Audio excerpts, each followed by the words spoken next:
Même si la pose de faux moignons coulés est sans doute moins fréquente aujourd'hui qu'elle ne l'était par le passé, il peut arriver, selon le type de patientèle que vous avez, d'avoir à déceler ce type de reconstitution. Et contrairement aux pivots fibrés qu'on peut assez facilement extraire par fraisage avec un forêt adéquat, la dépose de pivots métalliques constitue une difficulté bien réelle. Je disais qu'on décelait moins de pivots métalliques, ce qui n'est pas tout à fait exact, car il faut reconnaître que de plus en plus de praticiens et de patients souhaitent retirer d'anciens pivots métalliques pour les remplacer par des pivots plus esthétiques en fibre ou en zircone.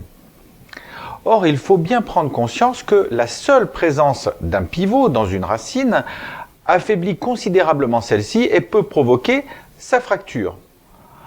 Et en utilisant une méthode inappropriée, comme l'arrache-couronne par exemple, les risques de fracture sont alors substantiels.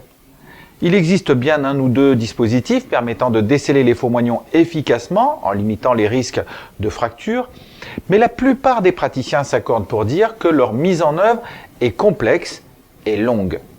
Et si les ultrasons permettent de déceler certains ancrages, il n'est pas rare que cette méthode se transforme en une épreuve interminable pour le patient comme pour le praticien. C'est ce qui nous a conduit à développer l'instrument que je vais vous présenter aujourd'hui.